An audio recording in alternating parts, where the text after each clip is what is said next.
Bonjour à toutes et à tous, bienvenue sur ce premier épisode du Hack Club de lecture. Vraiment, le nom est pas fou, je sais, mais il restera comme tel. J'espère qu'on m'entend bien, que vous entendez bien tout à peu près. Je vais peut-être calibrer juste un peu mon son. Bienvenue à toutes et tous. On s'entend avec un petit peu de Xenoblade Chronicles X. Voilà, bienvenue en tout cas. Dans ce premier épisode du club de lecture, nous allons parler... Je le montre là vite fait, mais vous l'avez bien sûr... J'ai habillé un petit peu la chose depuis la dernière fois. On va parler évidemment de l'homme qui savait la langue des serpents, de Andrus Kivirak, bien sûr, j'arrive toujours pas à dire son nom. Nous allons être avec Nelliori tout au cours de cette soirée. Voilà. Et juste pour vous rappeler, du coup, on choisit un livre tous les 2-3 mois, duquel on va le lire en fait dans cette période, et après on en discute. Et pendant qu'on en discute, on présente un petit peu en amont ce qu'on va faire là. D'autres livres sur lesquels vous allez pouvoir voter, en tout cas pour les membres du club, qui peuvent se rejoindre directement depuis Discord, et puis après vous m'envoyez un petit message, et puis je vous ajoute dans le club. Voilà. Le Hack Club de lecture, en tout cas, nous avons une première sélection de 4 livres, duquel en est ressorti L'homme qui savait la langue des serpents, donc c'est ce dont on va parler aujourd'hui. Bonsoir d'ailleurs à notre cher Nelliori et à Bioniclop. Nel, est-ce que ça te dit je vais te rejoindre sur Discord, tout simplement. En tout cas, voilà, évidemment, tout le monde va pouvoir rejoindre un petit peu, de manière évidemment un peu espacée, chacun individuellement, ou après avec d'autres personnes, s'il y a des personnes qui veulent réagir, pour discuter du livre, tout simplement. Mais pour l'instant, on va juste présenter les autres livres, parce qu'on va commencer par ça. Hop, commencer la conférence. Continue sans commencer, vérification. Hop. Je vais mettre un club... Je suis pas prêt, hein. Club de lecture. Un club de lecture 1. Hop. En tout cas, bienvenue. J'espère que ça va depuis la dernière fois pour tous ceux qui sont là. Alors, si vous regardez ça en cours de route, il y a moyen que nous soyons sur d'autres livres. N'hésitez pas à aller voir l'épisode le plus actuel. J'espère qu'il sera en cours. Et je vais inviter Nel. Je sais pas si je peux l'ajouter. Audience, comment je fais ? Invite à parler. Ah, voilà. Oui, bonsoir, vous m'entendez ? Hop. Je pense qu'on t'entend bien à peu près. Comment vas-tu ? Parfait, parce que je viens de réparer mon micro en vite def parce que j'avais tout cassé. Ça va et vous ici ?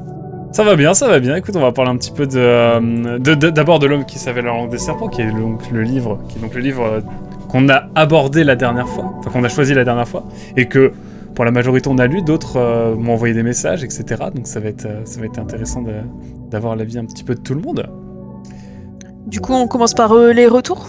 Est-ce qu'on commencerait pas plutôt pour présenter les livres ?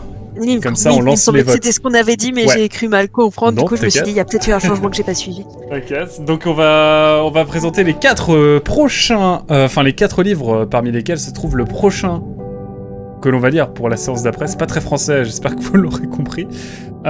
Pour les membres du club, vous pouvez voter. Il y a un sondage qui a été déjà lancé dans l'onglet le club sur le Discord. Évidemment, seuls les membres qui sont dessus peuvent voter, tout simplement. Bien sûr, vous pouvez toujours rejoindre le club si vous êtes intéressé pour lire avec nous.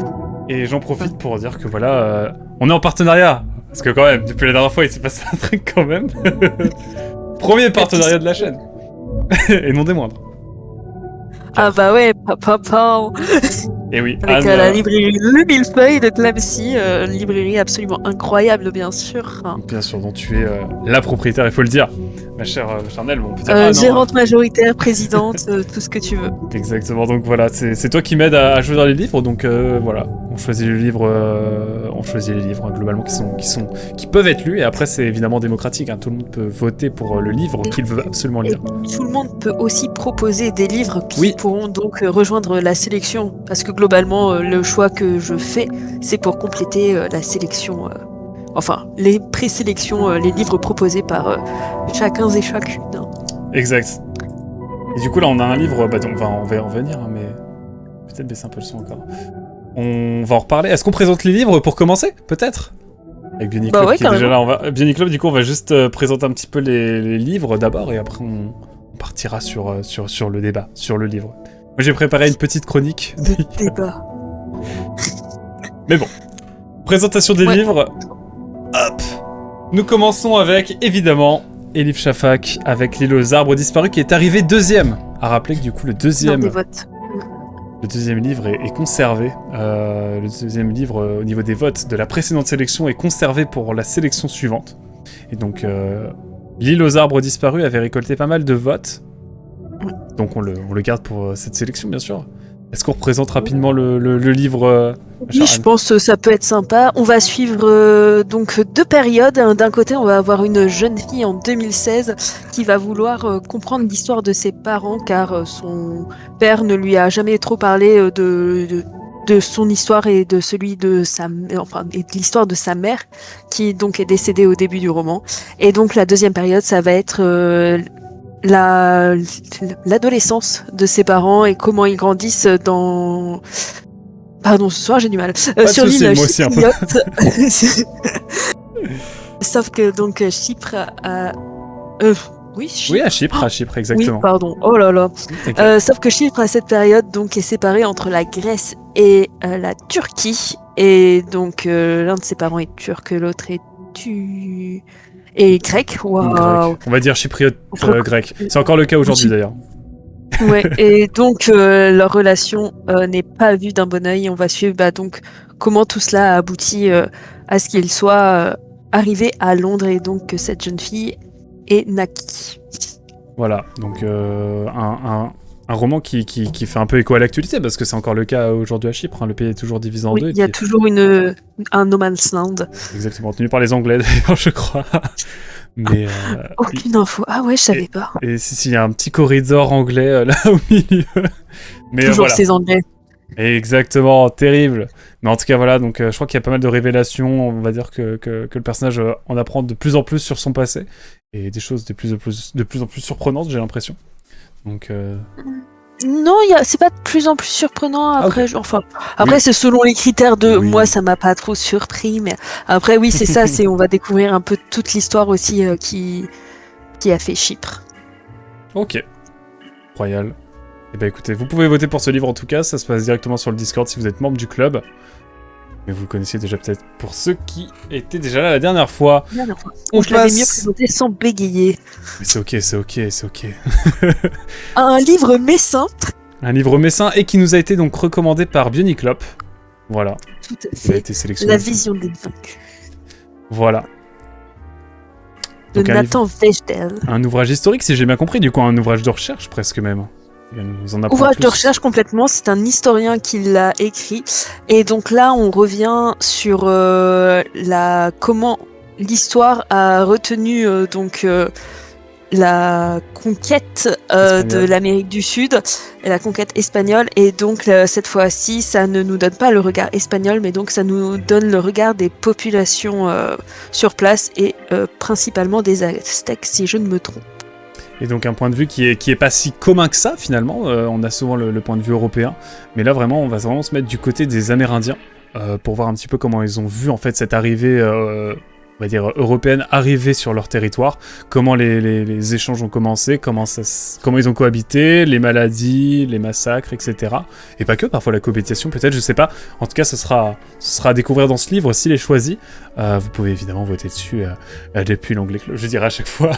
Toujours sur le Discord, n'hésitez pas. À savoir que vous avez 24 heures pour voter, hein, donc voilà, la VOD sera là, vous remettrez des petites précisions, etc. C'est Indien du Pérou, pas Aztèque. Ok, merci Bioniclop. Bioniclop qui a conseillé le bouquin du coup, qui est là aussi pour en parler, si jamais. Ok. On passe au troisième livre ?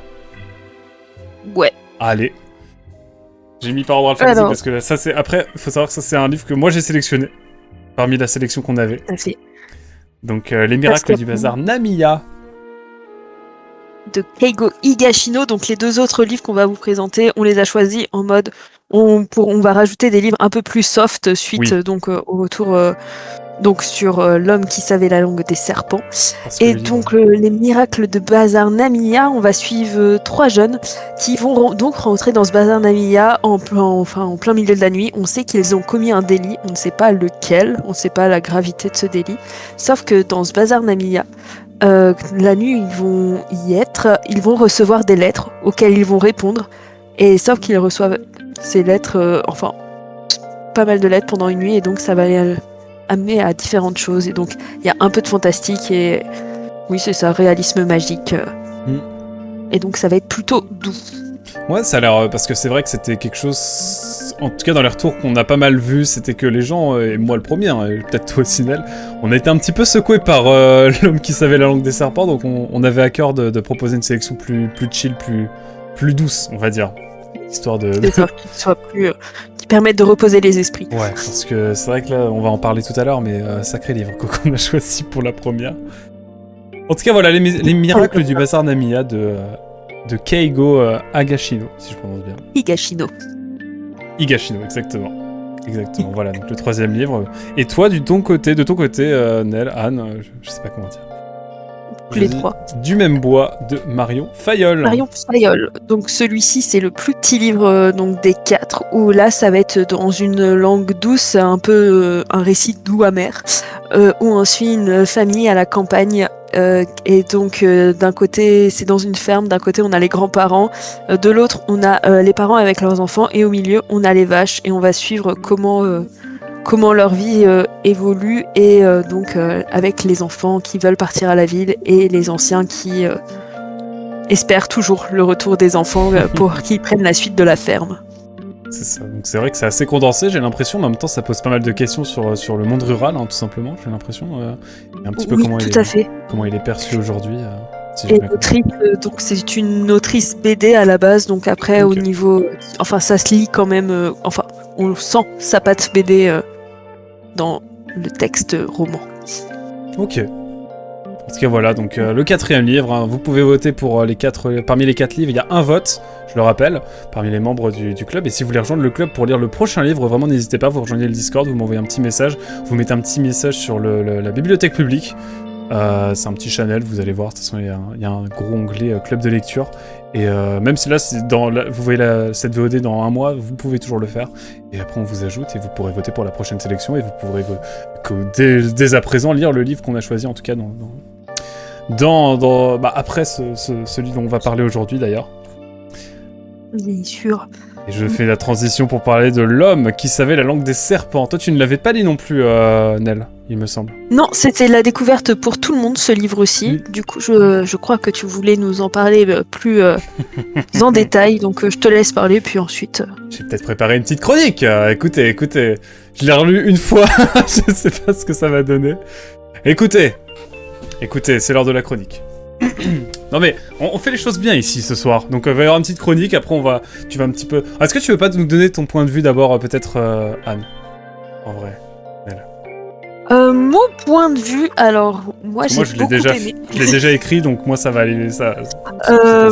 Après moi, je vais dire mon point de vue en 2 mots. C'est un livre qui est intéressant sur la vision qu'il donne aussi sur la mythologie estonienne, et un peu sur toute la perception des mythes et la perception un peu de la modernité et de l'arrivée de la modernité sur le monde rural après. Donc c'est une vision assez particulière, et je sais que les ours ont pas mal heurté, et oui.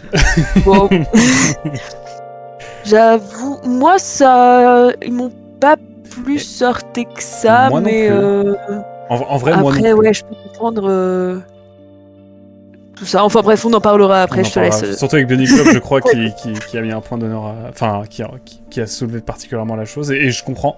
Et je comprends que ça choque, mais c'est vrai qu'on est dans une littérature un peu fantastique. Et moi, vu le contexte, comment le monde est construit, etc., c'est pas forcément choquant. En plus, le livre est écrit d'une certaine manière où... Voilà, il n'y a pas trop de sous-entendus non plus, enfin, pas tant que ça en tout cas, enfin, ou en tout cas, je suis peut-être passé à côté de ce côté-là, mais enfin, voilà. Mais on aura le temps d'en discuter, de débattre de la question. Mais sinon, au global, t'as bien aimé. Ouais. Allez. Ok. Moi, vous voulez la chronique? Attention, parce que là, j'ai préparé un truc. En vrai, je l'ai relu une fois. Attention, c'est parti, la chronique, mesdames et messieurs. J'ai la pression ce soir.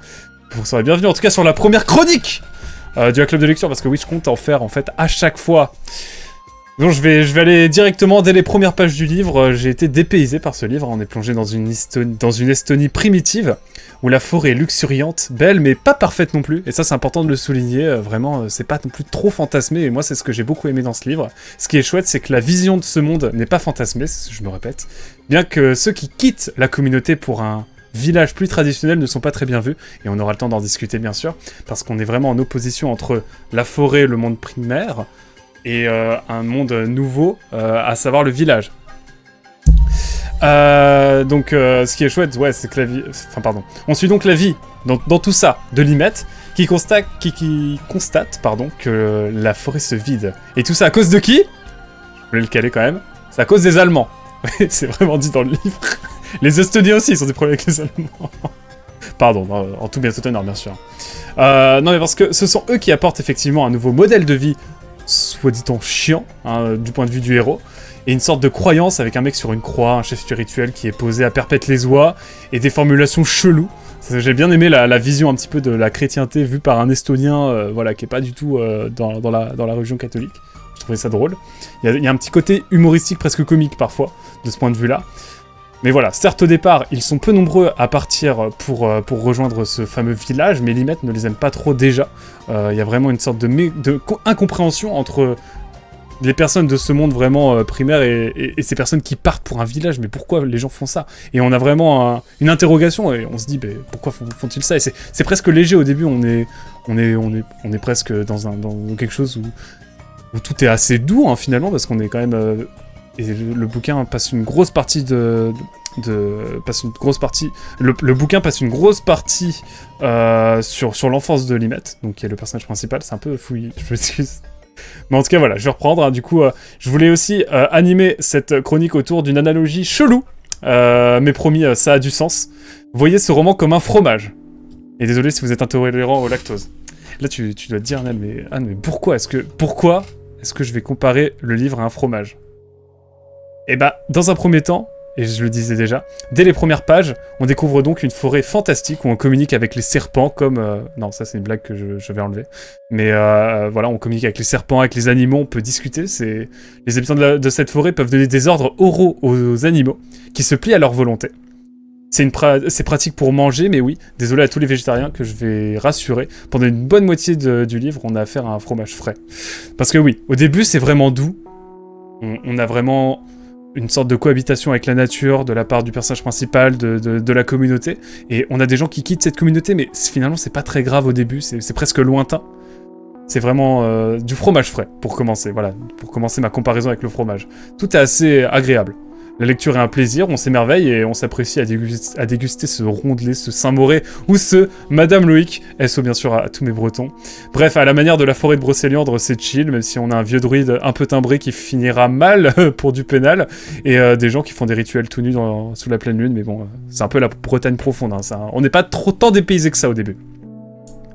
Mais passé la première moitié du livre, et c'est là que je pense tous les débats vont venir, le lait va commencer à tourner avec la fin de l'enfance pour Limette. Car oui, le livre prend son temps, mais dans sa deuxième moitié, les champignons vont bien plus faire effet. Pour le fromage en tout cas, bien sûr. La forêt se vide, et il y a un aspect tragique dans ce livre, qui est certes annoncé dès le début, mais qu'on constate irrémédiablement à partir du moment où Limette devient adulte. Même déjà adolescent presque. Bientôt, on peut compter les habitants de la forêt sur les doigts de la main. Tout le monde part d'un coup, enfin c'est écrit dans le bouquin. Et à ce moment-là, on a vraiment affaire à un comté, c'est-à-dire que le fromage devient plus caractériel. La vie sous les arbres est toujours agréable, mais on constate quand même que les choses sont de plus en plus bizarres. Limette découvre la vie des villageois, et c'est pas trop son kiff. Il y a un peu des dialogues de sourds avec Limette qui, évidemment, va au contact du village pour essayer de s'interroger et de se questionner, et de rencontrer un peu son ancien ami, notamment, et d'autres personnes qu'il a déjà connues. Et donc voilà, on arrive aux deux tiers du livre, qui prend son temps. Mais dans le dernier tiers, justement, il faut d'un coup, sans prévenir, avoir les reins bien accrochés. Et c'est peut-être ce qui va plus choquer, je pense, ceux qui ont lu le livre. Vraiment, le dernier tiers du livre devient beaucoup plus violent. Le fromage, en quelques centaines de pages, on va dire, il va devenir fort, amer, ocre. Limette enchaîne les drames, vraiment des drames, et ils seront de plus en plus horribles à partir de là. J'insiste. Tout semble se retourner contre celui qui sera le dernier, car Limette est le dernier homme de la forêt, le dernier locuteur à parler cette fameuse langue des serpents, d'où le titre du livre, hein, évidemment, et on rentre dans une tragédie brutale sans retour, vraiment. On sort bousculé du livre qui, à son terme, est un peu comme de la bouine. Vous savez, ce fromage sartois avec des restes d'autres fromages et une odeur répugnante et un goût infect.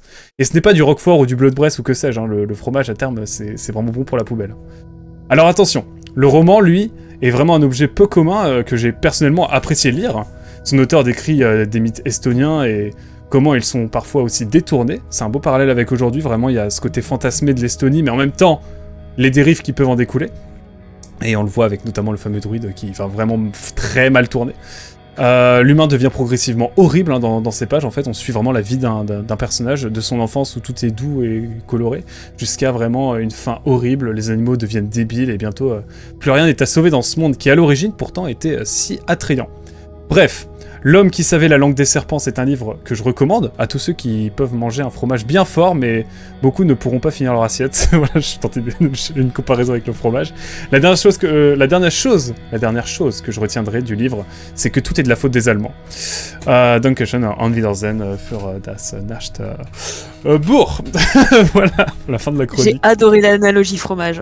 Alors vraiment, je trouve que vraiment c'est comme un fromage. Au début, c'est frais, t'es en mode ça, c'est trop cool, etc. C'est agréable. Et vraiment à la fin, mais c'est répugnant. T'as envie de lâcher le truc, quoi. C'est vraiment, c'est presque à vomir, quoi. Et donc voilà.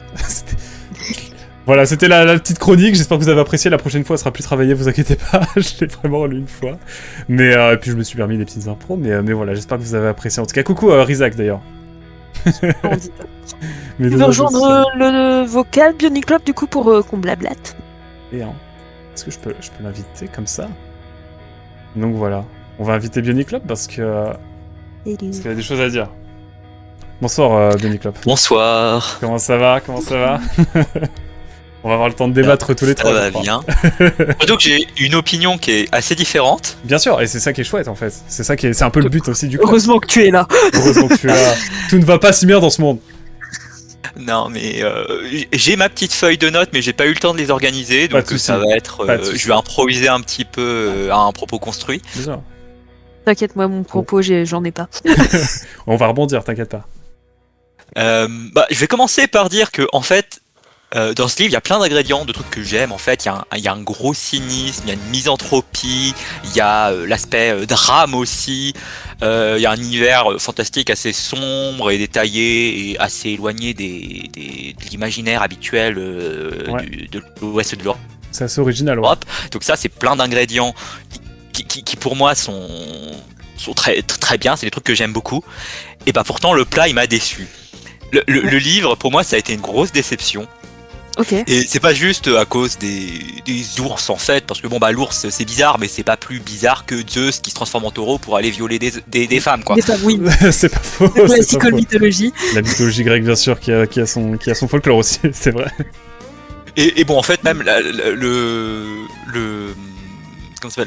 cette histoire d'ours en fait, moi je trouve ça presque marrant avec le fameux mème sur les dans l'univers anglophone, surtout que j'ai vu ça, des femmes qu'on leur dit est-ce que vous préférez rencontrer en forêt un ours ou un homme, et les femmes qui répondent tous l'ours. Ah non. Évidemment. Ninsira. Évidemment, c'est qui d'autre? Donc bon, à part ça, moi le premier truc qui m'a un petit peu dérangé, c'était le traitement de I, qui est la petite fille qui se fait maltraiter de manière extrême par ses parents. Non mais quelle vie horrible, disons. Mais elle a eu une vie de merde. Pardon. Et cette gamine, ça c'est purement personnel, mais j'ai toujours du mal à lire des abus sur gamins.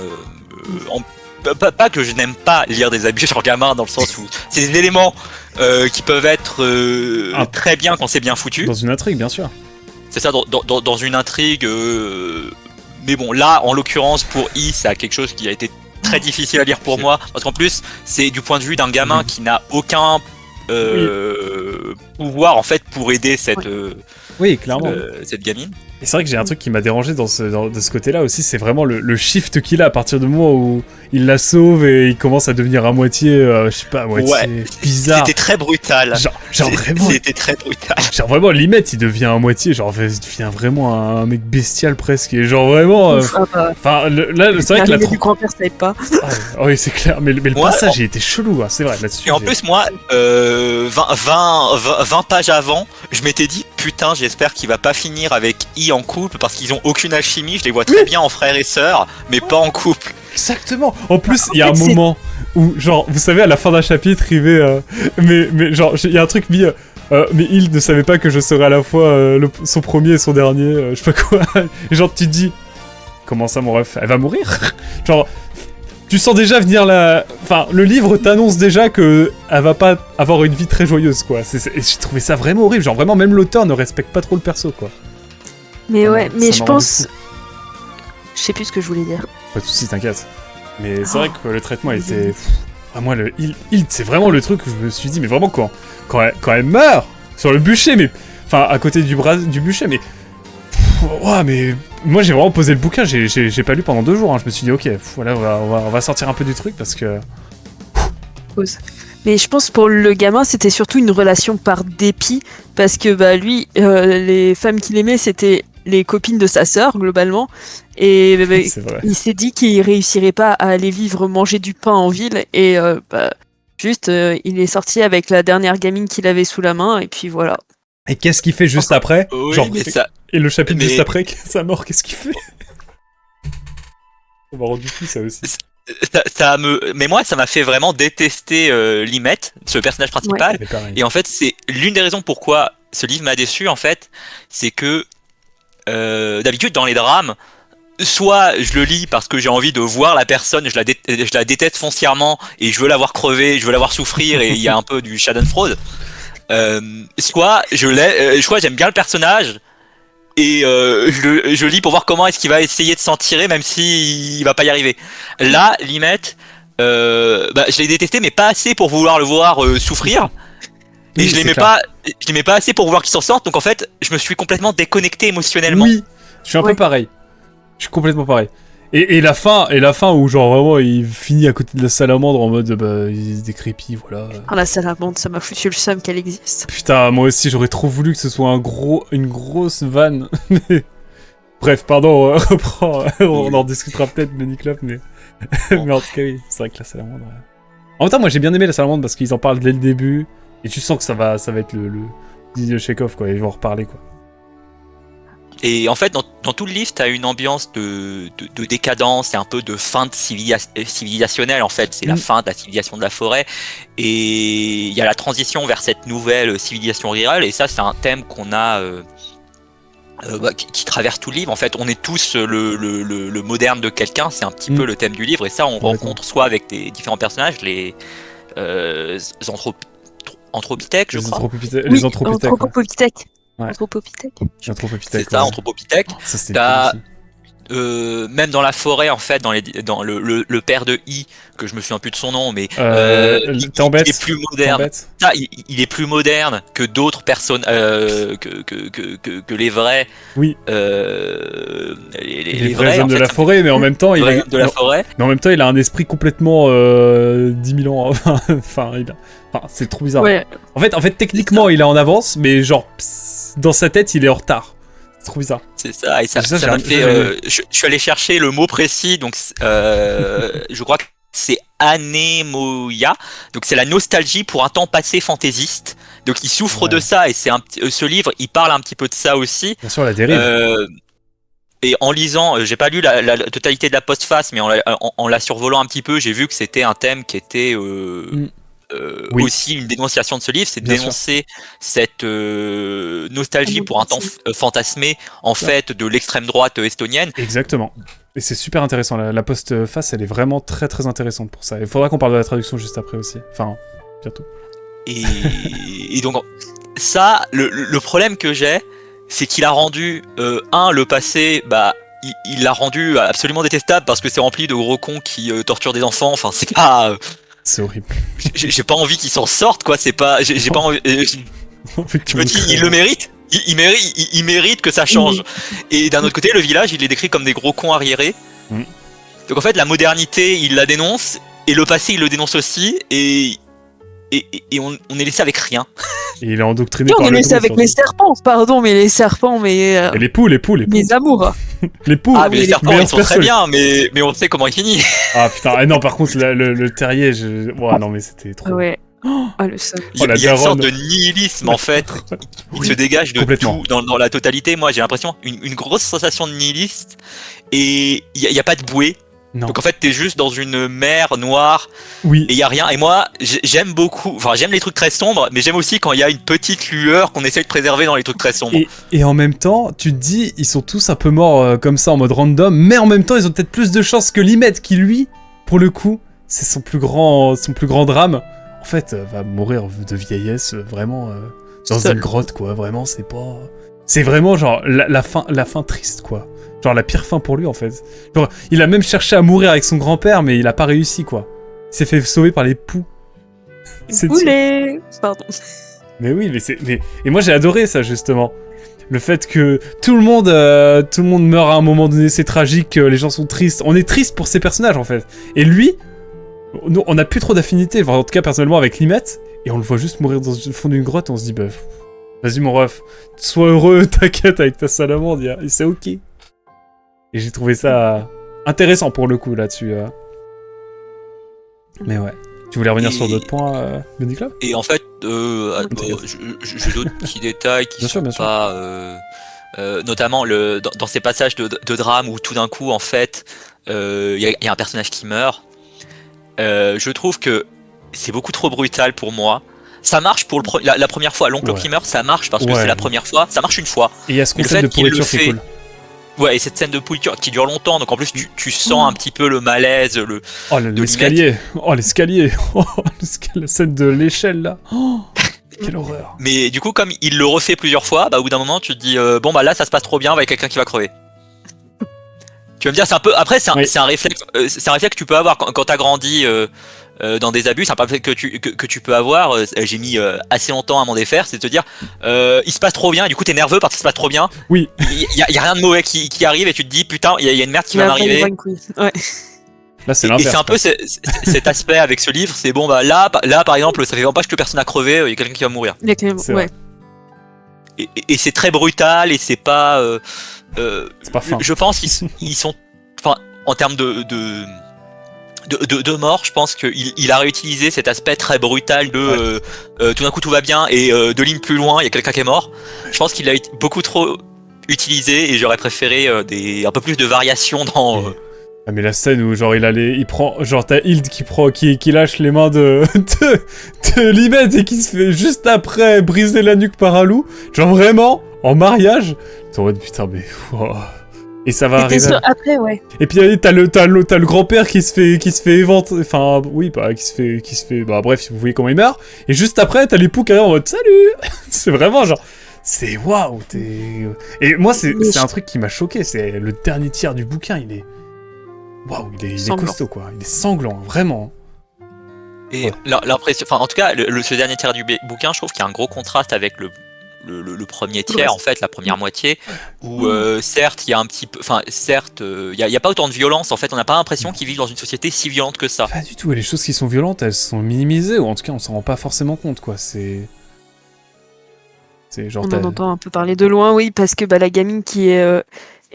violentée, on la voit pas tant être violentée que on sait qu'elle est violentée, qu'elle est blessée, qu'il faut pas qu'elle retourne chez elle. Mais on n'en sait pas plus. Complètement. Oui, après ce qu'on voit en détail, c'est les morts tragiques, mais je pense que l'auteur voulait faire... enfin, son but c'était pas de nous surprendre avec les morts, mais juste nous dire, voilà, ce monde il est violent, la transition elle est violente, de toute manière... Ouais, je pense oui. Ce texte, il est pas du tout fait pour l'espoir. Il est vraiment... Ouais, je pense que c'est un texte hyper pessimiste. Oui, et genre, le futur, c'est de la merde. Le passé, c'est de la merde. Bon, bah, bonne chance, les gars, pour la vie. Hein. Oui, puis à ce côté-là... Oui, c'est un peu ce cynisme ultime de dire que de toute façon, en fait, la fin est déjà arrivée, en fait. Vous ne le savez pas, mais vous êtes né trop tard. Vous pouvez plus rien changer. Vous allez tous crever. Il y a un fatalisme. Oui, Une c'est vibe ça. Outer Wilds. Mais c'est ça.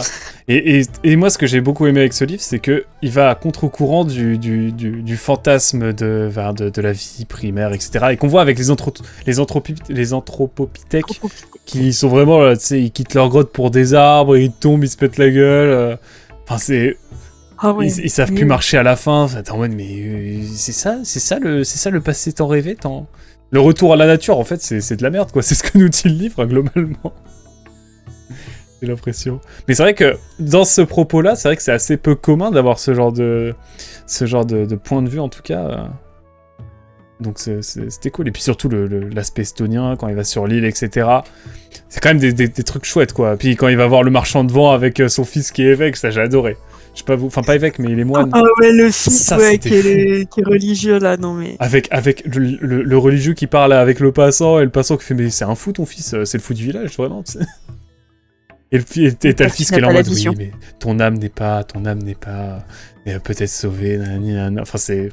Moi, j'ai adoré. Hein. De ce point de vue-là, en fait, t'as une sorte de décalage entre deux mondes qui est vraiment, par contre, très, très bien mis en avant, je trouve.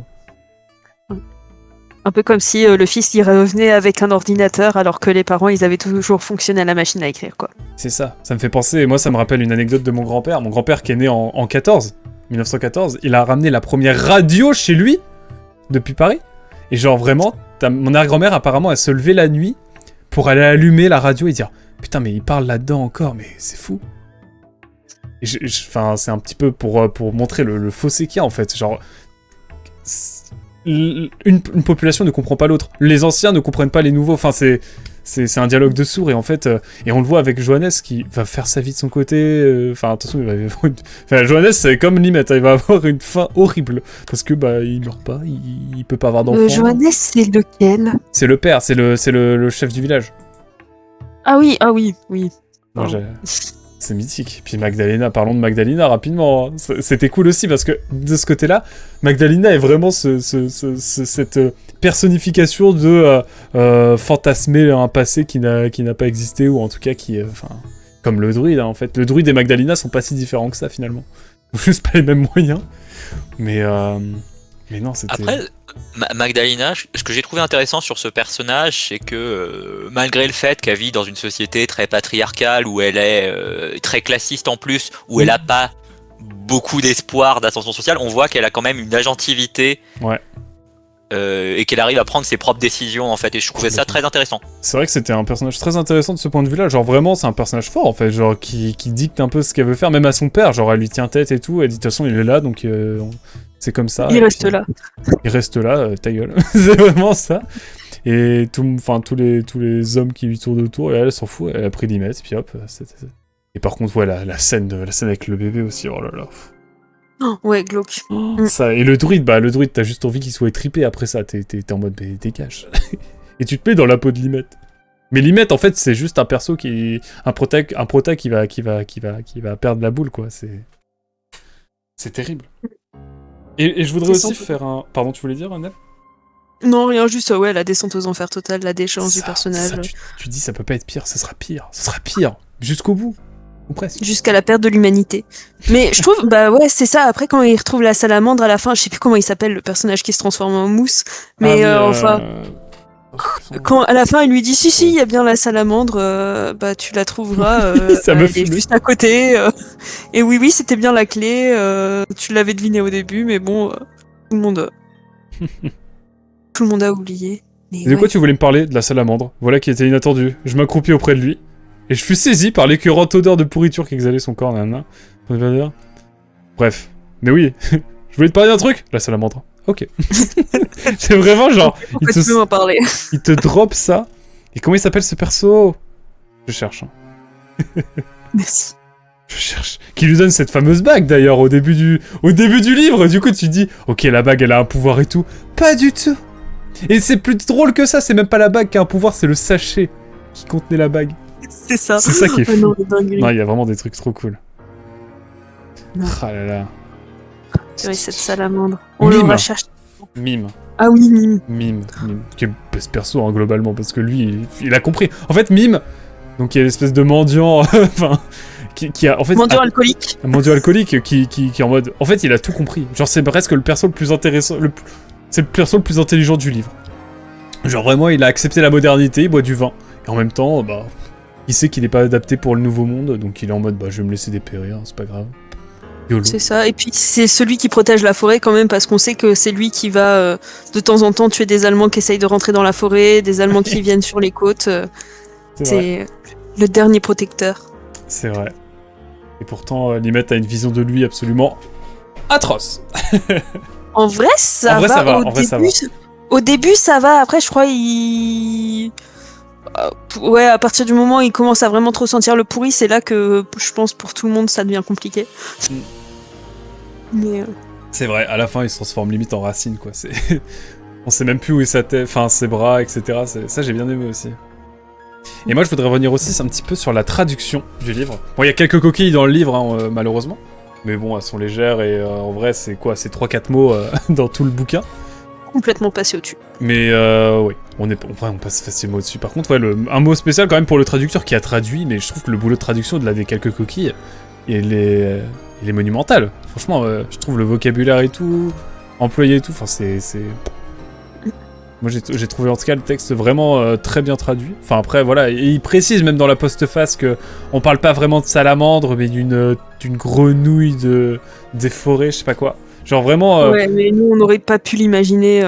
Mais ce qui est intéressant, c'est qu'ils se sont obligés de le dire dans la postface en mode... En fait, c'est pas vraiment la traduction exacte. Et est-ce qu'il le dit à un moment? Traduire, c'est trahir. Traduire, c'est trahir. Putain, c'est vrai. Mais donc voilà, et il y a quelques notes de fin de page, genre sur les hammams et tout, mais à part ça, sur le fameux rituel des femmes nues à la pleine lune, mais à part ça c'est... franchement... Oh putain, les ours. Les ours qui sont, rappelons-le, enfin, il y a un ours qui a quand même tué le père de Limette, hein, donc il devrait être trauma, et au final, ça par contre, il n'y a pas de souci. Par contre, le reste, en même temps, oui. Bah, après, il s'en rappelle pas trop de l'ours. Enfin, c'est vrai, et puis... d'ailleurs, c'est pas tant à lui d'être trauma, c'est plutôt à sa mère, qui d'ailleurs n'accepte pas l'ours au départ. Au départ, et qui au final tombe complètement dedans. la mère de Limette, d'ailleurs. La pire mort. Vraiment, elle est morte. Et la sœur de Limette aussi, enfin. Oh, mais oui, dans la grotte, à la fin. Ouais, ça, j'étais tellement triste pour elle. Et en fait, on sait même pas comment ça finit, quoi, mais genre... Oh, c'est vrai. Parce qu'elle, c'est pire. Elle, c'est la dernière femme, tu sais. Genre... Bah, après, ouais, c'est la dernière, elle vivait avec son ours, et puis ils mangent dans leur grotte. Ouais, vraiment, c'est limite... Dans leur crotte, hein, vraiment. Les trois. Les trois. Dans leur grotte, grotte. Enfin, c'est... le chapitre avec la sœur, je pense que c'est le pire, en vrai. C'est vraiment le pire. Je sais pas si c'est le pire, mais vraiment, il met pas bien. Ah ouais, et puis quand tu vois qu'il repart en disant « Je sais pas si je reviendrai », c'est ouais, qu'il l'invite à rester manger avec eux et que bah lui, il peut pas supporter l'odeur et tout. Enfin. Bah oui. C'est un aspect un peu comme en body horror, c'est-à-dire t'imagines quelqu'un de tellement obèse qui ne peut plus bouger qui baigne dans sa merde. Je vais mettre le chapitre, je vais générer un truc avec l'IA. L'IA va faire « Je peux pas, désolé ». Non, je refuse. Ah non, mais il a une image horrible. Putain. Mais ouais. Horrible. Mais ouais. Non, le livre, il a marqué. Hein. Il a marqué. J'ai pas eu de texte. Alors, Mugen ne sera pas avec nous ce soir. Parce que t'es pas trop dans la vibe. Mais de ce que j'ai compris, il a dû arrêter parce que ça devenait compliqué pour le bouquin. Ouais. Icecam, de son côté, m'a pas fait de retour. Mais... Il avait dit qu'il en ferait un, c'est terrible. Oui, j'ai pas osé regarder, mais... Je sais pas regarder, mais je crois qu'il ne m'a rien envoyé. Peut-être si... Non, y a rien. S'il y a un truc... Allez voir les commentaires de cette VOD sur YouTube, peut-être qu'il mettra un retour. Mais en tout cas, Icecam, de ce que j'ai cru comprendre, en tout cas du peu que j'avais compris, avait bien aimé le bouquin. Il avait bien aimé le bouquin, tellement happé dedans qu'il l'a lu en une ou 2 semaines, si j'ai bien compris. Enfin, il l'avait fini il y a 2 mois, le bouquin. Mais, il l'avait fini, je l'avais pas encore acheté, je crois. Peut-être un bail comme ça, je venais de l'avoir et il l'avait fini. Il y avait un truc comme ça aussi, je crois, de mon côté. Ouais. En tout cas, sacré premier livre, hein. Bon. Mais ouais. On sera que 3 sur ce premier épisode, je crois, à réagir à moins qu'il y ait d'autres personnes, peut-être dans le chat, si jamais. Mais... pas du coup. Bah, je vois qu'il y a que 3 Ouais. viewers. Mais merci So- beaucoup, Benny Club, d'avoir en tout cas réagi. Et t'as fini le bouquin, du coup, parce qu'au début, t'étais pas forcément parti pour le finir, si j'ai bien compris. Non, je comptais le finir, mais c'est Ok. c'est juste que j'ai dû m'arrêter à plusieurs moments parce que j'arrivais pas à continuer. Ouais, je comprends. Du coup, ça a mis du temps et j'ai fini ça il y a 2 jours. Et moi Bien aussi, joué. j'ai eu des moments de pause. Hein. Moi, genre, j'ai eu des moments où je lisais beaucoup, et puis d'un coup, je pouvais plus lire pendant un certain temps avant de... Puis j'ai repris, quoi, tout simplement. Mais moi, je l'ai fini il y a 2 semaines, je crois, même pas. Donc, moi, je l'ai lu tranquillement. Je lisais souvent un chapitre par jour, et je me faisais des après-midi où je lisais un peu plus. Donc, ça va assez vite. Hein. C'est donc 450 pages, je crois, à peu près. Plus le Un truc postface. comme ça. Plus la postface, on est à peu près dans ces eaux-là. Donc, moi, je trouve que ça se lit très bien dans la manière dont c'est écrit. Genre, on a vraiment des chapitres d'une dizaine de pages, ça se lit vraiment bien, genre entre deux. C'est bien, Oui. c'est bien organisé, c'est bien rythmé aussi, même si la partie de l'enfance, elle est longue, je trouve. Et en même temps, ce que j'ai bien aimé, c'est que l'enfance, l'auteur prend le temps de développer l'enfance de Limette, mais parce que en même temps, quand il passe à l'âge adulte, on a vraiment cet imaginaire, cette enfance qui est vraiment bien marquée en nous, parce que bah, du coup, on a eu le temps d'avoir bien du détail, quoi. Et Ouais, je c'est ça. L'enfance, ça nous permet de connaître les personnages, de connaître le lieu, de connaître l'histoire du lieu, de bien comprendre tout ce qui s'est passé, qu'est-ce qui a amené au présent, enfin. Et puis ça permet aussi de s'attacher à des personnages qui vont rapidement disparaître. Par exemple, Peter, Petro, je sais plus comment Ah oui, il a. Partel qui deviendra Pétrus, je crois. Petrus. Ouais, Ah l'ami oui, d'enfance. Petrus. Qui en plus le porte sur l'échafaud à la fin, c'est en mode wow. Qu'est-ce Parce qu'il que kill par son grand-père. c'est ça, parce que dans l'enfance, on voit vraiment le lien entre les deux, où il y a aussi donc Partel qui était un fervent défenseur de la forêt, et puis donc ouais, c'est ça, il y a la rupture après, et ça fait d'autant plus un choc que on a passé pas mal de temps avec lui à chercher cette putain de salamandre, Mais oui. et puis c'est lui ça. après il quitte le village. Enfin, il quitte la forêt, il va au village, et puis gna gna. Bah, au rappelle début par dépit, hein. Surtout. Ouais. Il dit ouais, mes Au début, parents, il ils était partent. dégoûté, et à la fin, il était trop heureux de pouvoir labourer la terre. Non, mais C'est remets-toi en question, gars, en fait. Et Johannes qui disait que Pétrus était devenu un écuyer, s'il vous plaît. Ah oui, c'est vrai. Il y a ça aussi. Il est Et parti faire la guerre en Irak. C'est vraiment ça presque. Il est vraiment parti faire la croisade en mode c'est let's go, il fait la guerre à l'autre bout de l'Europe, let's go. Bah, il deviendra peut-être chevalier, youhou. Youhou, peut-être son Alors qu'il arrière-petit-fils. sait même plus peut-être. parler la langue des Bah, serpents, quoi. Il viendrait pas chevalier, mais ça dépend de... Parce que les écuyers, ils ont pas forcément de mobilité sociale, ça dépend des époques, ça. Je sais Ouais, pas en c'est vrai. Estonie, à cette époque, qu'est-ce que c'était. Si c'est le système allemand, en vrai, ça peut être un peu flexible. Un petit peu. Franchement, j'en sais rien du tout.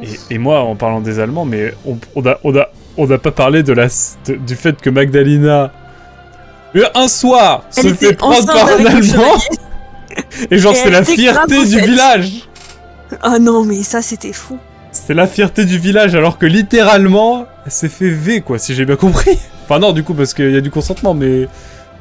Ouais, c'est ça, il y a du consentement, mais dans sa tête à elle, ce gars-là, ça allait être son mari, il allait reconnaître l'enfant, elle allait s'élever socialement, ça allait être incroyable, alors que... Bah, même pas sûr qu'il y ait une histoire de mariage en fait. Elle veut se marier avec Limette juste après, donc je pense Oui. plutôt que elle pensait faire reconnaître le bâtard. Oui, je pense aussi. Ouais. Surtout ça, ouais. Je sais pas, moi dans ma tête, je la pensais, ouais, je sais pas, j'ai peut-être over-interprété. Non mais je crois qu'elle voulait voir, enfin elle voulait sortir, elle voulait être avec un chevalier, elle les regardait de loin quand elle était plus jeune, etc. Elle les admirait, etc. Même la scène du couvent où ils vont écouter la musique. Quand ils vont écouter la musique, ouais. Ah, ça. Oh, c'était ça, quel bonheur. Et vraiment, où il y a vraiment un paragraphe aussi sur vraiment c'est bien de se faire couper les testicules, quoi. Vraiment, j'ai vraiment. Johannes, comment Regarde, écoute les c'est voix un qu'ils peuvent modèle. avoir. C'est un modèle, tu te rends pas Mais compte, c'est je crois. Tu te rends pas compte de la chance que tu peux avoir, quoi. Tu te rends pas mode- compte de la chance que tu as de pouvoir écouter cette musique. Ah, c'est ouf, c'est ouf. C'est moche en fait. C'est trop drôle. Et puis la scène de la bague avec le, avec le moine. Ça Ah aussi, oui, tu c'était veux drôle. m'occuper, ouais. Ça montre le côté bien, bon, on aime l'argent, quoi, avant tout, quoi, en tant que moine. Je crois qu'il aime pas trop la religion, ouais. Ouais, l'auteur, ouais, il est pas trop kiffé les catholiques. Hein. Parce qu'après, ce qui est intéressant, Oui. ce qui est intéressant, c'est que... La chrétienté en montré, quoi, je pense, ouais. Parce que souvent, les Estoniens, faut le rappeler aussi, sont un peu vus comme des... Enfin, il y a une grande partie des Scandinaves qui pensent... Enfin, peut-être, allez, une partie, pour être sûr, qui pensent... Qui se disent scandinaves, slash vikings, slash... ouais, on nous a évangélisés, etc. Mais c'est... Enfin... Il y a ce côté-là, mais c'est vrai que... Bah... Et c'est vrai que l'auteur tient à dire que l'Estonie est le dernier coin d'Europe qui a été occidentalisé, entre guillemets, ou en tout cas évangélisé, quoi. C'est vraiment un endroit à part. Alors après, ça participe peut-être au mythe du bouquin, mais c'est vrai que c'était... Ça déconcerte, quoi, au début. Enfin, je sais pas vous, mais j'ai trouvé que c'était... Qu'est-ce qui déconcerte, pardon? Le fait qu'on soit en Estonie, le fait que ça soit présenté comme le dernier endroit évangélisé en Europe, etc. Ouais. Après, ça, j'avoue, j'ai pas checké l'info, mais dans ma tête, c'était vraiment juste... juste ce qu'on disait aux villageois pour leur dire rejoignez le club, vous êtes comme tout le monde, c'est bien, c'est ce qu'il faut faire parce que vous êtes la modernité. C'est ça. Du coup, ouais, je sais pas à quel point c'est de la propaganda. La propagande, exactement. Il y a un aspect au fait que c'est pas une grande puissance, que c'est un peu une périphérie, c'est un peu le trou du cul du monde. Oui. Et du coup, tout leur arrive un petit peu avec des décalages, avec des déformations et avec un certain mépris même des chevaliers qu'on peut ressentir avec les quelques interactions qu'on a. C'est pour ça quand ils présentent Petrus en disant c'est le premier Estonien à faire une croisade. T'es en mode ok mon ref, si tu veux. Il représente le pays. Ben oui, c'est ça. La fierté de la nation. C'est fascinant. Le gros Petrus. Ah, le bon Petrus, quoi. Putain. En vrai, vraiment, Petrus qui devient l'antagoniste de Limet, quoi, vraiment. Mais non, c'est vrai. Et moi, je voulais aussi revenir sur un élément. Est-ce que vous regardez un peu l'Eurovision? Pas du tout, depuis des années.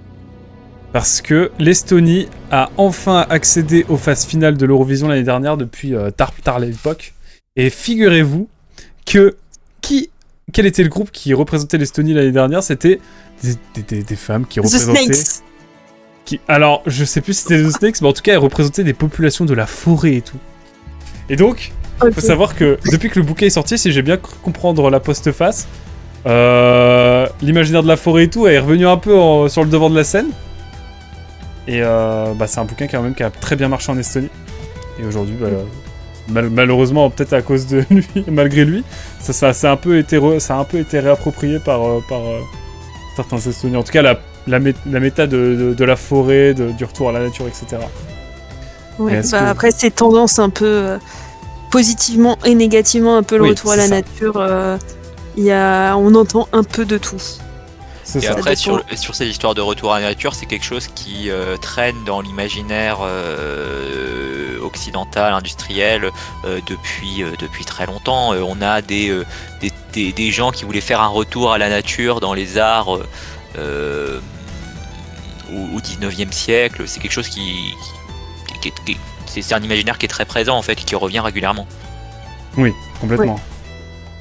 Excusez-moi, je viens de voir... Dans le chat... Bonjour Escam. Bonjour Escam, bonjour. Il a pas le son. bonjour. Eh oui. Est-ce que Escam... Escam, j'aurais aimé qu'il nous envoie un petit... Peut-être... Attendez, est-ce que j'ai un message d'Escam? Non. J'ai mis à main, si tu peux me l'envoyer en speed si tu veux. Mon rêve. Dac, je tente de le finir. Même pas fini, c'est pas grave. Pas grave. Mais ouais, en tout cas, non, moi j'ai bien aimé quand même ce premier livre parce qu'il était vraiment... il a tranché, quoi. Il a tranché. Genre vraiment... Est-ce que c'est un livre que vous auriez lu? Enfin, toi peut-être oui, Nel, mais... est-ce que c'est un livre que t'aurais lu, toi, Bionic Club, s'il y avait pas eu le club de lecture? Alors, je l'aurais pas lu parce que j'étais dans une phase où j'arrivais beaucoup à lire de la BD, mais j'ai du mal à lire des romans là depuis depuis un an en fait. Ça faisait un an que j'avais du mal à lire des romans et le club de lecture m'a fait relire des romans. Après, on m'aurait présenté le livre et on m'aurait dit tiens, ça t'intéresse. Comme je disais au départ, il y a tous les ingrédients de trucs qui m'intéressent, donc sans doute que je l'aurais lu. Sans doute que j'aurais été déçu, mais j'aurais lu quand même parce qu'il y a tous ces ingrédients. Et quand je dis que je suis déçu, c'est pas Oui. Je dis pas que je suis déçu en mode je suis déçu, c'était nul. Je suis déçu, j'ai pas aimé, mais ça restait un peu intéressant. C'est un peu comme Xenosaga. Xenosaga, bah c'est très décevant les 2 premiers épisodes, mais c'est pas pour ça que c'est pas intéressant. Je vois, t'en attendais peut-être plus, en fait, peut-être, aussi. Ou en tout cas, parce que ça tourne pas de cette manière-là, peut-être. Oui, je pense. Enfin, après, je pense que il y a aussi dans ce le nihilisme, fatalisme totalement complet. Pour moi, n'est pas du tout, ne représente pas du tout la réalité de quelqu'un qui vit sans espoir. Enfin, je veux dire, j'ai été ado, j'ai voulu me suicider pendant toute mon adolescence. J'étais pas en train de vouloir me fouetter constamment. Où il y avait, comme je disais tout à l'heure, une petite lumière. Il y a toujours une petite lumière que tu essayes de préserver en fait. Non. Et j'aime beaucoup dans la dark fantasy. Moi, j'aime beaucoup quand il y a encore de l'espoir. C'est ça, quand il y a un petit espoir. Des fois, un truc très menu, hein. Des fois, un truc très menu, mais il y a toujours de l'espoir. Et l'être humain arrive toujours à s'inventer un espoir, en fait. Donc, le fait que ce livre soit aussi désespérant, bon, c'est pas les trucs qui me parlent. Ah, faut avoir une bonne vibe, hein, faut être dans une bonne vibe pour lire le livre, hein, ça c'est sûr et certain. Là-dessus, on est bien d'accord. Bien sûr, ouais. Ouais. Tu disais, Nel ? Non, oui, j'ai dit non, ouais. Mais moi c'est ça, j'ai une collègue qui me l'avait chaudement recommandé. Et puis, oui, on me l'avait présenté comme un ovni dans la littérature. Parce que souvent ce livre est pas classé en fantasy, il est classé en littérature générale. Parce que c'est un peu considéré comme fantasy historique. Ouais, mais ça s'accroche un petit peu à du réel, ça s'accroche un peu à du réel, quoi. C'est ça, et donc fantasy historique, souvent, soit ça finit en fantasy, mais souvent c'est dans les rayons de littérature générale. Et les éditions du Tripod, du coup, c'est une édition indépendante qui a très souvent des textes un peu particuliers, donc je savais en ouvrant le livre que ce serait de toute manière un texte atypique, mais je m'attendais pas nécessairement à ça. Ouais, ça n'a pas manqué, ça c'est sûr. Et ouais, en tout cas, c'est quand même une chouette expérience. C'est pour ça que dans la prochaine sélection, on a appris des livres très chill, très cool. Là, vous pouvez voter dès à présent, hein, si vous le voulez. Hein.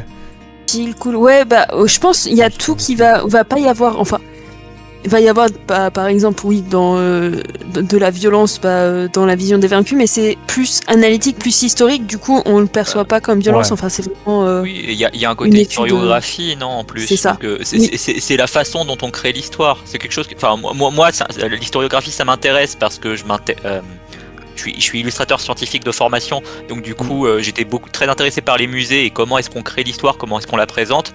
Donc c'est des choses qui moi je trouve ça très intéressant et ça donne une distance en fait avec la violence. C'est vrai. Mais oui. Non, je me rappelle que je l'avais lu, mais ouais, ça fait trop longtemps pour que je m'en rappelle vraiment. Bonsoir, Twissem. Comme ça, j'aurais plaisir à le relire. En tout cas, ouais, et puis le Tripod, ouais, qui est vraiment une boîte d'édition pour revenir là-dessus, qui j'ai l'impression, en tout cas, c'est le livre, enfin, comment dire, la traduction, j'ai plus le terme. C'est un peu le bouquin qui les a un peu lancés, si j'ai bien compris, parce qu'il l'explique un petit peu comme ça, j'ai l'impression. Oh, c'est peut-être moi. Hein. Alors, je sais pas si c'est le bouquin qui les a lancés, par contre, je pense que c'est dans leur top vente. Ouais. J'ai l'impression. Là-dessus, même, je sais que c'est dans leur top vente. Okay. Mais parce que c'est devenu un fond en librairie. Souvent, les livres qui sortent, au bout d'un an, ils cessent d'exister jusqu'à ce qu'ils sortent en poche. Et là, ils ont un petit peu d'espoir de perdurer, mais pas toujours énormément. Que l'homme qui savait la langue des serpents, on le retrouve toujours dans beaucoup de librairies, alors que ça fait des années qu'il est sorti. Ouais, ça fait partie des meubles, quoi. Oui, c'est ça, les piliers. La littérature de fond, j'aime bien le terme. Mais ouais. Écoutez, content que vous ayez... Enfin, c'est cool, on a pu débattre quand même pas mal sur le premier livre. On attend l'avis d'Icecam, j'espère qu'elle me l'enverra. Tout Pixel, t'étais lecteur ou pas? Je me rappelle plus. Je crois pas, mais j'ai un doute. Il semble pas. Dis-nous tout. Dis-nous tout. Ou es-tu juste curieux d'avoir peut-être une reco de livres à lire? Auquel cas, c'est vrai que pour ce livre, du coup, comme je disais dans ma chronique, faut avoir... je pense vraiment... la première moitié est vraiment friendly, genre il n'y a pas de soucis, ça se lit. Mais le dernier tiers, là, il faut être bien accroché, quoi. Bien accroché. Après, moi, j'ai bien aimé aussi le folklore, hein, le salamandre, l'espèce de créature antique, là, sur la barque. En plus, à un moment donné, je me suis dit, ça y est, il se barre de la forêt, il va y avoir une nouvelle intrigue qui va ouvrir, on va partir sur des nouveaux territoires, ils vont aller en Allemagne, ils vont aller à Rome. J'ai pensé qu'ils reviendraient pas dans la forêt quand ils sont partis sur la barque. Je pensais que la forêt, c'était finito pipo, mais... Et on voit même Hilde qui est en mode non, viens, on se barre, pour de vrai, de partout. S'il te plaît. S'il te plaît. Et lui en mode non, on y va. non, on y retourne. Tu l'as tué, félicitations. Bravo à toi Limette. Pas GG là-dessus. Mais ouais, c'était... Non, mais ouais. J'avoue, moi, la partie avec le grand-père, quand ils font des massacres, je lisais. Mais vraiment, je lisais histoire de me dire c'est quand que ça se finit. Oui, j'avoue, j'étais là en mode bon, ok, cool. Moi, je m'étais déjà déconnecté émotionnellement depuis 50, 60, 70 pages. Donc en fait, j'étais en mode bon, bah oui, ils font des massacres, oui, c'est des gros connards, oui, il y a un drame. Le bail ils vont crever, oui. On va voir comment. Le bail avec les ours qui sont en mode ouais, mais nous on les adore, laissez-nous tranquilles. Non, on va tuer. Les adore nos humains. Vous allez les tuer les humains. Qu'est-ce qu'on a fait? Oh non, ouais, vraiment, c'était... Ouais. Ah, ça devient des antagonistes, hein, de toute façon, à la fin. Moi, de toute façon, c'est ceux qui veulent répandre leur bonne parole, et il n'y a que leur parole qui est la bonne, et puis, de toute manière, ouais, c'est tuer l'adversaire, peu importe. Ils deviennent comme le druide, là. Oui, en vrai. Bah, à la fin, oui. Comment il s'appelle? Putain, j'ai oublié, lui aussi. Je sais plus. Plus Votel qui a failli se battre avec lui. Oh, le druide. Oh, le druidos, là. Faut sacrifier tout plein de gens parce que sinon les esprits de la nature ils vont pas être contents. Déjà le troupeau de loups. Ah ouais, mais quel fou. Et ça le travaille le personnage là-dessus. Mais en tout cas ouais, c'était une sacrée expérience là-dessus. Moi je l'oublierai pas perso le bouquin. Ouh. Tant mieux, il sera dans ta bibliothèque désormais étant donné que tu l'as. Effectivement. Mais en tout cas, ouais. Est-ce que Iskam va nous envoyer sa petite critique? Ou allons-nous devoir... nous quitter sans savoir? Oh, j'aimerais bien. Aïe, bah je pense qu'il est reparti bosser, hein. Je le déplore, je le crains. Peut-être meubler sinon. Comment? Peut-être meubler un petit peu. De quoi meubler, je sais pas. Et vous lisez quoi? Alors, une étagère, une bibliothèque... Du coup, un livre qui s'appelle Le Magasin des Suicides, est-ce que je le recommande pour la prochaine fois? Il est trop bien. C'est quoi? Il est incroyable ce livre. J'ai pas encore lu le roman, mais j'ai vu le film d'animation, parce qu'en plus il a une BD et un film d'animation. Donc j'ai vu le film d'animation, c'était très, très sympa, et je me disais tiens, faudrait que je lise le livre aussi. Mais quoi? C'est de Gentelet, Le Magasin des Suicides, où on suit une famille, leur spécialité c'est de vendre des manières de te suicider. C'est la Suisse quoi. Désolé. C'est quoi? C'est la Suisse. C'est la Suisse, non? Oui, d'un côté. Et puis du coup, il y a tout le monde qui est un peu déprimé dans cette famille parce que la loose. Et sauf qu'il y a le dernier enfant qui est un jeune garçon qui lui est plein de vie, plein de choses, et du coup ça va un peu modifier la vie de cette famille vendeuse de suicides. Eh bien. Mais ouais, trop cool. Ouf. Mais bon, et si vous le lisez pas, je recommande à minima de voir le film d'animation qui est très cool aussi. Ok. Bah moi je l'ai lu, mais du coup j'avais su à un moment qu'il y avait un film d'animation, mais je l'avais oublié. Du coup j'irai peut-être le regarder. Mais ouais. Moi j'ai commencé une biographie d'Assurbanipal. Je déteste c'est le... Attends. Assurbanipal, c'est pas en Amérique du Sud? Non. Non, merde, je sais plus qui c'est Assurbanipal. Non, c'est dans l'actuel Irak, c'est... Ah, c'est le roi assyrien? Non. Oui. Assyrien. Si, Oh, Je crois que c'est ça. J'ai plus le livre à côté de en moi. du coup, Mésopotamie, quoi. Oui, c'est tout à fait. La civilisation Du coup, mésopotamienne. roi de Ninive qui a créé qui a été créé l'une des plus grandes bibliothèques de son temps. Et du coup, j'ai vu qu'il y avait sa biographie qui sortait, j'ai fait ah, ça a l'air trop intéressant. Voilà. Mais Avant bon, pour de- le moment, je suis que à la préface. Avant de lire la critique de Escam qu'il m'a envoyé. Wow. Moi, je lis de mon côté Yes. le Chant du Prophète, un livre de Ah oui, de Paul Lynch. Ouais, qui Paul est Lynch, vraiment cool. Je suis à la moitié là, faut que je continue. Mais j'avoue que, en fait, après l'homme qui savait la langue du serpent, qui était très bien rythmé, je trouvais. Par contre, le rythme était vraiment cool. Il y a souvent 2 grosses actions dans un chapitre, c'est vraiment, on s'ennuie pas. Là, j'ai un peu de mal, mais Ouais. faut que je reprenne. Ouais, bah c'est plus politique après, Ouais. enfin. Donc ça a monté du fascisme en Irlande, dans une Irlande fictive. Enfin bon voilà, on termine avec la dernière critique. La dernière critique que m'a envoyé Icecam. Merci Icecam. Bon, je sais pas s'il voit encore, mais je le remercie. Qui me dit retour de lecture, l'homme qui parlait, qui savait la langue des serpents. Overall, bon livre qui restera dans ma mémoire. Je suis vraiment parti dans sa lecture sans attente spéciale. Le côté flashback qui arrive dès le début m'a pas mal mis de doute. Pas l'habitude, car j'ai pas l'habitude. Mais quand on l'accepte, on se laisse porter par le récit. Beaucoup de sujets dérangeants sont abordés, qui ont parfois dû me forcer à prendre une pause. Par exemple, la relation sœur-ours qui est très chelou, la description des morts, et certains passages très violents sur des personnages qu'on apprécie. Ça c'est vrai, je suis d'accord. Surtout on n'en a pas parlé, mais la description des morts, surtout de Votal, et puis même tous en général, vraiment ouais. horrible. Même la mort du serpent, Oui. de notre gros serpent, c'était terrible. De notre sœur, de notre sœur, race. notre sœur, pardon. Oui, Parce que ne soyons pas il y a un tous. passage. Ah mais il y a un passage où quand même où il se dit putain t'es une femelle en fait serpent. What the Attends, fuck pendant tout ce temps-là, tu croyais que j'étais quoi? Tu croyais que j'étais un mâle serpent genre? C'est vrai.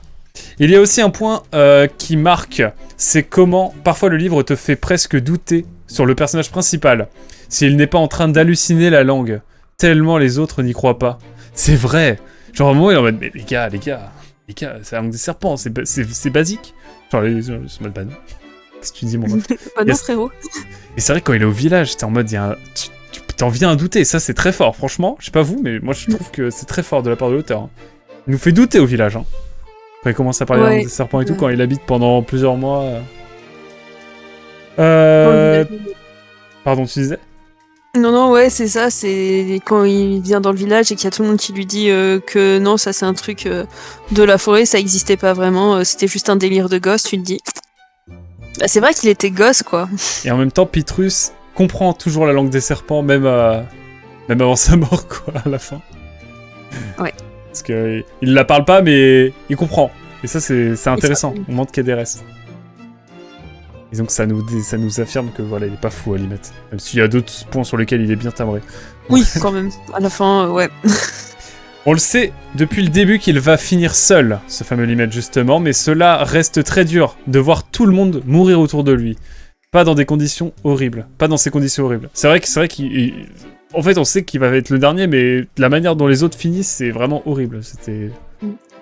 Dans un regard plus large, le livre aborde bien certains aspects sociaux. Genre El Famoso, c'était mieux avant. Versus, c'est mieux maintenant. Passé versus moderne. Et que le plus intelligent à faire, c'est d'équilibrer les deux. Ce que le personnage principal a tenté en vain de faire avec les enfants de la fille du chef. Avec l'enfant de la fille du chef, ouais. La fin est cathartique. Et avec le massacre et le grand-père. Un sentiment de vengeance qui faisait du bien. Et une petite note qui fait du bien avec la conclusion. Et le secret de la salamandre. Donc il a plutôt apprécié la fin quand même. Qui vient un petit peu poser un point à tout ça. En bref, un bon livre qui fait réfléchir un peu. Et qui fait passer par toutes les émotions. Un peu trop parfois. Je ne le relirai certainement pas. Lui ou un autre du style. Mais ça restera une lecture dont je me souviendrai longtemps. C'est sûr que je le relirai pas non plus. J'aime beaucoup évidemment. relire des livres, mais là, ouais, non. En vrai, moi la première moitié du livre, peut-être un jour. Mais juste la première partie. À partir du moment où il fuit avec Hilde, j'arrête. Genre... Je sais, ouais, je sais pas. Mais Oh. non, en tout cas, merci beaucoup à Escam pour ce retour écrit. Et bien sûr, pour les personnes peut-être qui ont lu, qui étaient dans le club de lecture et qui ont loupé le rendez-vous de ce soir, l'espace commentaire est là pour ça, j'épinglerai. Avec grand plaisir. Hâte de lire vos retours. Mais ouais. Oh non. Bah écoutez, c'était ma foi, quel livre pour une première. Quel livre. Quel livre. Merci d'avoir La prochaine fois, ouais, c'est ça. Maintenant, on va peut-être chier et puis bah on reprend sur le même Ouais. du même calibre juste après là. C'est la petite pause et puis Oui. ensuite. Bah, C'est le calme avant la tempête. En plus, moi, pour le prochain, je serai en Irlande, sans doute. Donc, ça y aura un changement de décor. J'annonce. Eh ben, écoutez, je pense qu'on va se laisser là-dessus pour cette première vraie soirée où on a parlé d'un livre. Est-ce que t'avais des choses à rajouter? Tout le monde a voté. Moi, j'ai voté. Hein. Je suis le seul à avoir voté, je crois, pour l'instant. sur le... Ouais, faut que je vote, mais comme j'ai recommandé un livre, est-ce que je vote pour celui-là ou est-ce que je vote pour un autre? Oui. Ah bah oui, moi j'ai voté pour le mien, j'en ai rien à faire. Hein. Sans vergogne. Ma note pour le livre est 16 sur 20. Oh. Ah, je sais pas noter les livres, moi. Ouais, moi non plus, j'avoue. Très chouette. Ça marche, Excam, ça marche. Moi, je mettrais un bon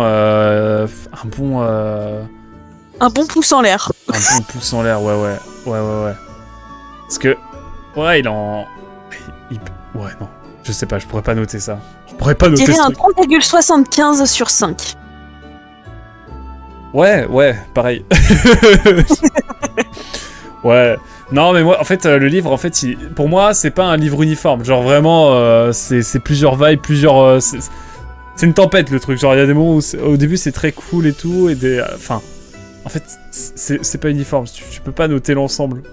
Il y a des passages incroyables. C'est pourtant, c'est un livre.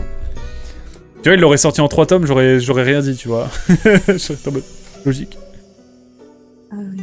Mais ouais, non, 3 tomes, je sais pas si j'aurais lu le 3e. Hein. Oh non, moi non plus. Il a bien fait, donc. Et on aurait loupé la salamandre, non, ça aurait été horrible. Mais l'empreinte qu'il m'a laissée, ouais. Ouais, je comprends. Je comprends bien. Uniclub, t'avais des choses à ajouter sur le livre Peut-être des choses... L'illustration était sympa d'ailleurs, du livre. Enfin, je le montre à l'écran. Oui, en termes d'illustration, j'avais retrouvé l'autre. Oui. Je l'avais envoyé ça sur le forum du club de lecture. L'illustrateur qui avait fait l'illustration, il fait plein de petits montages comme ça avec des photos. Ça donne un résultat très pseudo-historique, assez intéressant. Ça fait un peu muséum d'histoire nature. Enfin, comment dire, un peu, ouais. Musée des curiosités. Ouais, exactement. Cabinet de curiosité, un petit peu. Avec les dessins anatomiques du 19e siècle. Grave, t'es dans un muséum d'histoire naturelle ou alors tu sais, t'es dans les archives de la fac de sciences, d'une fac de sciences ancienne, tu sais. D'ailleurs, si tu vas au musée d'histoire naturelle de Rouen, dans l'allée des poissons, en fait, il y a des dessins comme ça anatomiques de poissons, en fait. Ok. Stylé. Est-ce que c'est la salamandre sur le... Au final, moi, c'est ce que je me demande. C'est ce que je me demandais aussi, hein, vraie question. Hein. Mais peut-être que c'est en partie la salamandre, mais pas totalement. Parce que vu que, enfin, la description qu'ils ont donnée, à la fin, ça me donne pas non plus l'image de cet animal sur la couverture, et en même temps, peut-être que c'est comme ça que c'est représenté dans l'iconographie estonienne, je ne sais pas. Je vais aller voir viteuf. Je suis pas allé checker. Je vais checker sur Google. Denis Dubois hein, qui a fait l'illustration. Denis Dubois, salamandre, est-ce que... Ah putain, ça a l'air d'être la salamandre. Hein. Après, c'est la salamandre qui l'a faite, mais... Alors, sur son site... Il l'appelait le trip... attends. Est-ce qu'il le décrit Ah, mais c'est l'illustration du livre original aussi. Ah ouais, trop fort. Non, on n'arrive pas à savoir. Oiseau, insecte, poisson ? Poisson ? Non ? Attendez, je suis en train de regarder là. C'est une sorte de chimère du coup, non ? Ouais, ce serait une sorte de chimère peut-être. Petit peu. Ouais. On ne le saura jamais. Je lui enverrai un mail. On verra. Franchement, hésite pas. En vrai, ça serait trop intéressant. J'ai envie de savoir. Parce que là, je suis en train de chercher, mais ça me sort pas. non plus de trucs concluants. Entends un truc comme ça qui massacre tes soldats. Waouh. Ah là là. Né à Granville, c'est un Normand en plus, le dessinateur. Ok, pardon, j'arrête. Mon cheval. J'en fasse. Terrible. Pardon. Ouais. Bon, en tout cas, on va se laisser là-dessus, je pense. Cool. De quoi? Bah ouais. Trop cool. Bon, en tout cas, voilà, merci beaucoup en tout cas pour la reco Anne, Nel. N'hésitez pas à aller faire un tour si vous n'êtes pas loin de Clamcy, à sa librairie, venez au nom du club, avec grand plaisir. Bien sûr, je vous accueille avec plaisir. C'est juste à 300 km de chez moi. Ouais, parfait.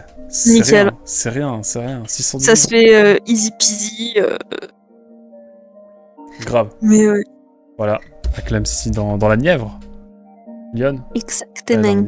Nièvre. Alors, je suis à la frontière, ma com-com, elle est entre la Nièvre et Lyon, donc j'accepte. Ok. Ah oui, c'est vrai, t'as une com-com entre deux départements, incroyable. Bref, en tout cas, n'hésitez pas à aller faire un tour. Et puis, bah, écoutez, on se laisse là-dessus. Bonne soirée à vous, merci pour tout, merci pour votre temps surtout. Et puis, bah, bonne lecture. Hein. D'ici le prochain livre qui sera choisi sur le Discord, bien sûr, vous pouvez rejoindre évidemment dans les 24 heures. Si jamais vous voulez voter et lire le livre aussi, comme Nel, Biniclop ou moi, ou Escam, Mugen. Ou tous les autres.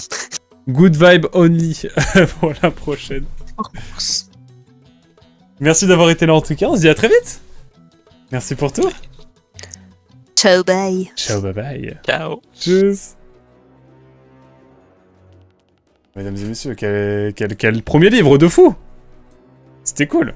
Merci beaucoup d'avoir suivi en tout cas. J'espère que vous aurez apprécié en tout cas, moi ça me fait plaisir de parler bouquins sur cette chaîne. C'est cool. Et puis bah écoutez, on se retrouvera pour le deuxième épisode avec le prochain livre qui sera sélectionné parmi ceux-là même. À savoir donc L'île aux arbres disparus de Elif Shafak, La vision des vaincus de Nathan Vachtel, pardon, je vais le refaire. Entre eux. Non. Nathan Vaknel, voilà. Ou alors vous aurez Le miracle du bazar Nemiya de Keigo Higashino.